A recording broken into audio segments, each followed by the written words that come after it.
Hi everybody, just want to talk a little bit about listings of short sales and how to get them sold. I hear a lot of agents say they don't want to deal with short sales or it's such a headache, but actually from the listing side of things, it is a great opportunity for an agent to make a sale and also to pick up additional buyers to sell them other properties.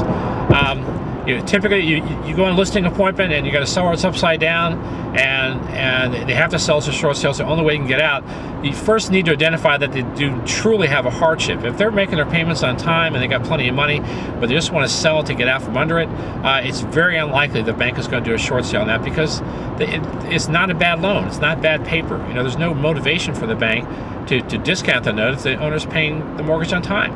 I mean, why should they? There is no hardship to the bank.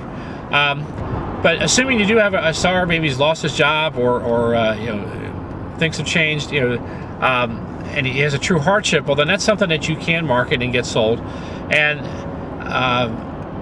relieve him of the pressure. He might be facing foreclosure, and so the seller's motivation on a short sale is not so much how much can you sell it for or what you charge in commission.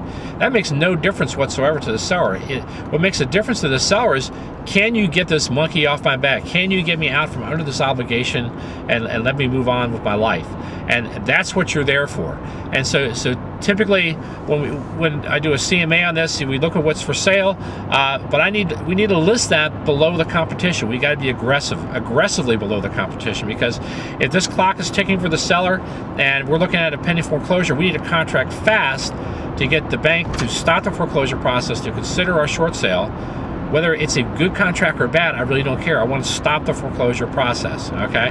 So even a very low offer, if that's submitted, the bank has to look at, they're going to stop the foreclosure process, all right? So I would typically market a home about 20% below, 10 to 20% below the competition out there, okay, or what the market will bear. What that'll do for me, it's going to get a lot of interest. We'll have a lot of people looking at the property. It's going to create kind of an auction effect. With multiple offers, it may actually push the price back up, but it's going to get us a contract quickly, and then we can get that submitted to the bank and start the process. The typical short sale package they're looking from the seller is a couple months bank statements, 2 years tax returns, W-2s, a hardship letter, and along with, they want a copy of the listing, a copy of the contract, and a HUD-1 that's prepared and sent in with the offer. On that HUD-1, you want to look out for a couple of areas where you may have a problem. One is with the property taxes. If the seller's not paying the mortgage, the bank may stop paying the property taxes, and you'll find yourself at settlement and you did a net sheet that didn't account for the fact that the taxes weren't paid, and you find yourself $3,000, $4,000, $5,000 short at settlement, and now you're trying to figure out, okay, how can we make this thing work? We're going to pass the hat, go back to the bank, get them a discount. You need to identify that ahead of time to make sure that's not going to be a problem. The other is if they have a homeowner association, are they paying the fees on time? Are they current with that? I can't tell you how many short sales we've had at the last minute, the 11th hour. Here's a lien from the HOA fees that weren't paid, and there's another, $1,500 or $1,000 that we have to try to squeeze into the equation. So if you account for those things first and put them on the HUD along with your estimate with the contract, the bank is working with real numbers, so they know exactly where they need to be, or what their true payoff is going to be on that note, and they can respond accordingly. So don't forget to put those things in there.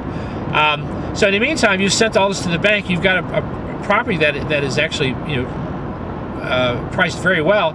It's to your advantage to continue to market that property, and the reason being is twofold. One, you got a great deal. Buyers are going to respond on that, so I'll be posting on Craigslist, Home Buyers Journal, wherever I want to put it, to get more buyers on that property. Ideally, if you don't write the offer, you can write the backup offer. And so if that first contract falls through, you've got a second offer in position that if that first buyer balks, your contract steps in, and now you're looking at two sides of a commission on a deal. If it's in a nice neighborhood, it's a higher priced area, you're going to pick up buyers for like-kind properties.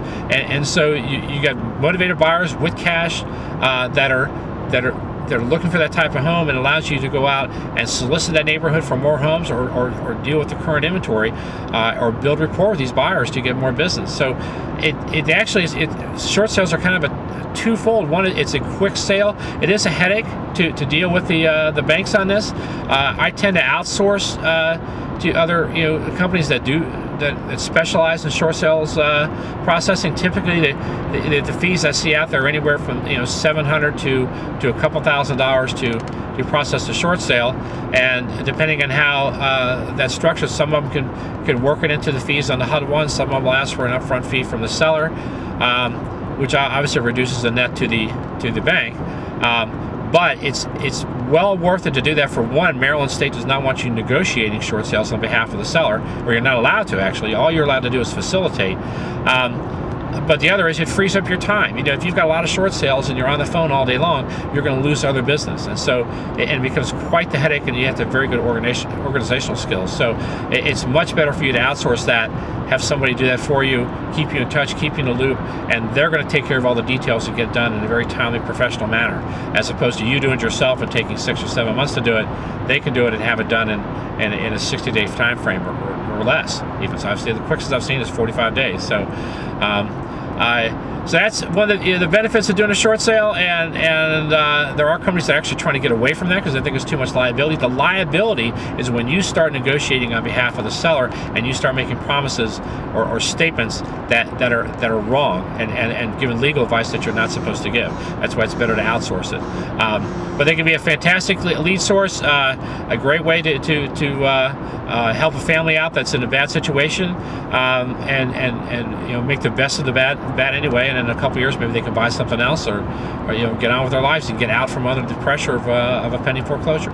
If you have any questions about this, give me a call at the office. I'd be happy to help you out. Thanks.